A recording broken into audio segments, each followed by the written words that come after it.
साधनहीन दीन में राधे, तुम करुणामयी प्रेम अगाधे। का किसके द्वार पर जाऊं जहां मेरी इस प्रार्थना को स्वीकार किया जाए। कौन निहारे दीन दुखी की ओर, दीन दुखियों की ओर कौन देखता है? जो देखता है वही श्री राधा रानी है। इसलिए हे श्री राधा रानी, कीजिए कृपा की कोर।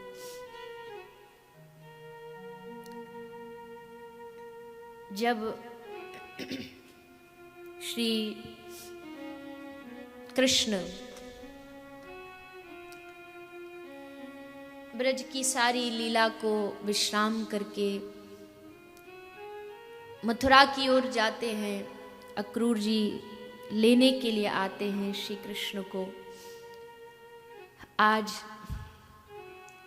वृंदा ब्रज की जो रानी है, वृंदा महारानी, जिनके नाम से वृंदावन पड़ा, वो तुलसी, वो वृंदा आज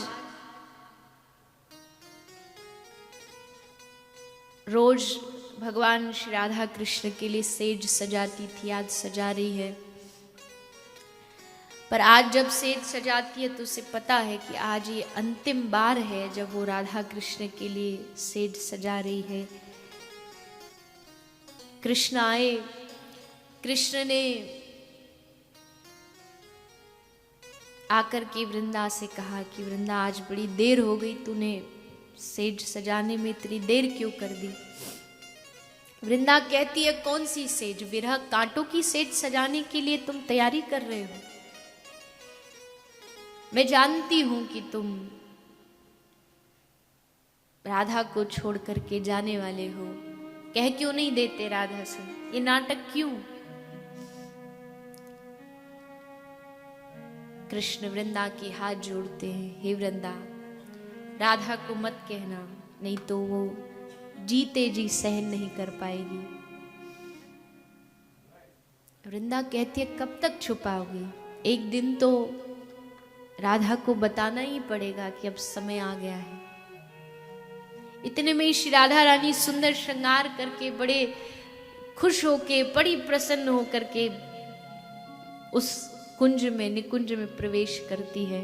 आवाज लगाती, श्याम सुंदर, श्याम सुंदर। वृंदा कहती है लो आ गई राधा, बता दो उनको, कह दो कि मैं जा रहा हूं। आई श्री राधा रानी, देखा कृष्ण रोज मुस्कुराते, पर आज तो चेहरे पर कोई प्रसन्नता नहीं। राधा रानी ने पूछा क्या हुआ प्यारे, कुछ मुझसे भूल हो गई क्या? मैंने कुछ ऐसा किया जिससे आपको ठेस पहुंची हो? नहीं नहीं राधा, तू कोई ऐसा काम कर ही नहीं सकती जिससे मुझे ठेस पहुंचे। पर आज मन बड़ा भारी है। तभी सामने से एक रथ आया, रथ से श्री अक्रूर जी उतरे। अक्रूर जी ने उतर के प्रणाम किया, हे श्याम सुंदर प्रणाम। राधा रानी ने देखा ये कौन आदमी आया है, पूछा कौन है तू? मेरा नाम अक्रूर है। यहां क्यों आया है? वृंदा कहती बोलो बताओ क्यों आए हो यहां पर? कृष्ण से कहती बताओ किस लिए आया है? अक्रूर ने कहा मैं कृष्ण को ले जाने के लिए आया हूं। पूरा वृंदावन एकदम सन्नाटा छा गया।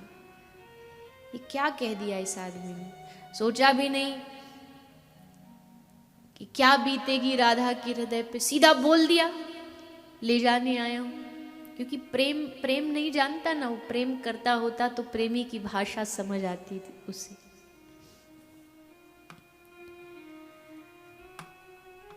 लेकिन जब श्री राधा रानी ने देखा, नाम पूछा कि मेरा नाम अक्रूर है,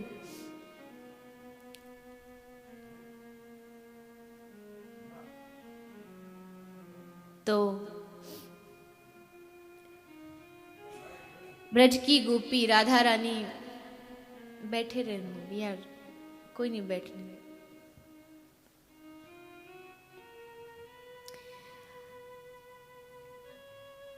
उस समय सारे ब्रज में उदासी छा गई। अक्रूर हृदय पर पत्थर रख करके इन ब्रजवासियों से विदा लेकर के जाता है। जैसे श्री अक्रूर जी रथ पर श्री कृष्ण को बिठाते हैं, भागी भागी यशोदा आई। यशोदा आकर के श्री कृष्ण के रथ के सामने खड़ी हो गई। कृष्ण उतरे रथ से नीचे। माँ तू कैसे आई है?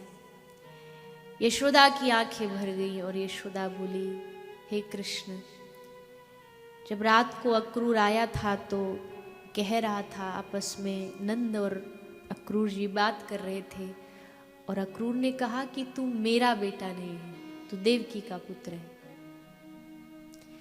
ये वो यशोदा थी जो एक रात अगर कृष्ण सोता नहीं तो मैया सारे ब्रज के वैद्यों को इकट्ठा कर लेती थी, मेरा कन्हैया क्यों नहीं सोए। अचानक से उसको आकर के कोई कहता है कि ये तेरा बेटा नहीं, कैसे यकीन करे यशोदा। हाथ जोड़ करके यशोदा कृष्ण से कहती है, हे कृष्ण, तू जा तो रहा है, तू किसी का भी बेटा हो, मुझे कोई फर्क नहीं पड़ता, क्योंकि मैं तो तेरी माँ ही रहूंगी। हे कृष्ण, बस एक काम करना, तू जब जाए तो देवकी के घर देखना कि उसके घर अगर किसी दासी की जरूरत हो तो मुझे बुलाए। मैं दासी का काम करूंगी, लेकिन कम से कम तेरे समीप तो रहूंगी, तेरे पास तो रहूंगी, तुझे देख पाऊंगी, तुझे छू पाऊंगी। माँ तू क्या कह रही है? मैं तेरा लाला हूं, मैं तेरा कन्हैया हूं, जीवन भर रहूंगा। चाहे अक्रूर जैसे लाखों भी आ जाएं तो मुझे मेरी मैया से अलग नहीं कर सकते। नहीं नहीं कृष्ण, हो सकता है तू मुझसे परेशान हो गया हो, मैंने तुझे कभी डांटा, कभी रस्सी से बांधा। ना ना मैया, तू कैसी बात कर रही? मैं तेरा लाला हूं, तू मुझसे क्षमा मांगेगी? तेरा हक है, तेरा अधिकार है मुझे डांटने का, मुझे बांधने का। और मैया मैं क्या, मेरे जैसे लाखों कृष्ण भी पैदा हो जाए तो यशोदा का ऋण नहीं उतार सकता मैं। तूने जो प्रेम दिया है, ब्रजवासियों ने जो प्रेम मुझे दिया है, मैं कान्हा कैसे उतारूंगा उस प्रेम के ऋण को। चलने लगा कृष्ण का रथ। गाय रंभा रही हैं, आंख से अश्रु बह रहे हैं। सबका हृदय बार बार कह रहा, ये कह तो रहा है कि परसों आ जाऊंगा, लेकिन चित्त कहता है कि ये अंतिम दर्शन है, जितना निहार सकते हो निहार लो। गोपी रथ के सामने लेट गई। तभी कन्हैया को याद आया, पूछा कहाँ है राधा? दिखाई नहीं दे रही। एक सखी ने कहा कि यमुना के घाट पर बैठी है। कृष्ण गए, यमुना के घाट पर श्री राधा एक मूर्ति के समान बैठी थी। कृष्ण जाकर के राधा रानी के चरणों में बैठ गए, मानो कोई अपराधी बैठा हो। हे राधे, मैं तेरे चिरकाल का अपराधी हूं, मैंने तेरे प्रेम को तोड़ा है, क्या बोलूं, क्या कहूं? राधा ने पूछा, एक बस प्रश्न किया, फिर कब आओगे? कृष्ण ने वादा किया कि परसों वापस आ जाऊं।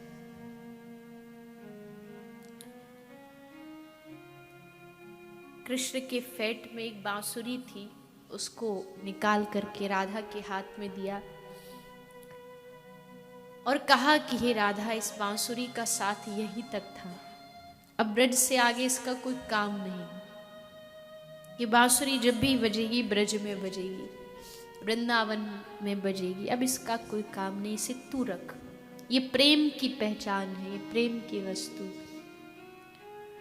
राधा रानी ने पूछा मैं इसका क्या करूंगी? कृष्ण ने कहा जब तुझे मेरी याद आए ना तो तू इस बांसुरी को बजा देना।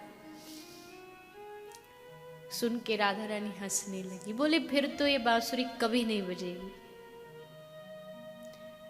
कृष्ण ने पूछा क्यों? क्योंकि तुमने कहा ना कि जब याद आ जाए तब बजा देना। हे श्याम सुंदर, याद उसकी आती है जिसको आप कभी भूलते हो। मैं अगर तुझे भूल ही नहीं पाऊंगी तो फिर याद का तो कोई प्रश्न ही नहीं उठता। इसलिए बांसुरी जब तू वापस आएगा मैं तुझे सौंप दूंगी, लेकिन मैं प्रेम में बाधा नहीं बनना चाहती। राधा रानी प्रेम का एक सूत्र यहाँ देती है, प्रेम मतलब प्रियतम का सुख। अगर तुमको ब्रज छोड़ के जाने में सुख है तो मैं उसमें भी सुखी हूं। आज कृष्ण के इस बिछड़न पर पूरा ब्रज रोया। आज वृक्षों में वो, हवा में, वायु में वो आनंद नहीं है। वृक्षों के पत्तों पर कोई पक्षी चहक नहीं रहा। आज जहाँ बंदर उछलते कूदते रहते थे, आज सारा ब्रज शांत है। यमुना उदास बह रही है। क्यों? क्योंकि हमारा प्राणाधार जा रहा है, हमारे श्याम सुंदर जा रहे हैं। जानते थे ब्रजवासी ये सब लीला है, बाह्य लीला है, कृष्ण कभी ब्रज छोड़ नहीं सकता। लेकिन आज सबको उदास छोड़ करके श्री कृष्ण वहां से चल पड़े। वहां से मथुरा चले गए। 1 दिन बीता, 2 दिन बीता, 3 दिन, 5 दिन हो गए। अब तक ब्रजवासियों को पता था कि कृष्ण वापस आ जाएगा, लेकिन आज 5 दिन हो गए। श्री राधा रानी अपने महल में 5 दिनों से मूर्छित पड़ी हुई हैं। जब भी उनको होश में लाना होता तो एक ही बात कही जाती कि श्री कृष्ण आ गए। और जैसे कृष्ण आ गए ये सुनती श्री राधा तो एकदम मानो प्राण वापस आ जाते। प्राण वापस आते तो एकदम याद आता। कई बार प्रेम की ऐसी अवस्था हो जाती कि राधा अपने आप को कृष्ण समझने लगती। अनेक कथाएं हैं ऐसी जहां खुद राधा रानी अपने आप को श्याम सुंदर बन के पत्र लिखती कि कृष्ण का पत्र आया। ये प्रेम की परिसीमा है, ये प्रेमी समझ सकता, हम जैसे सूखे लोग तो कभी समझ नहीं सकते।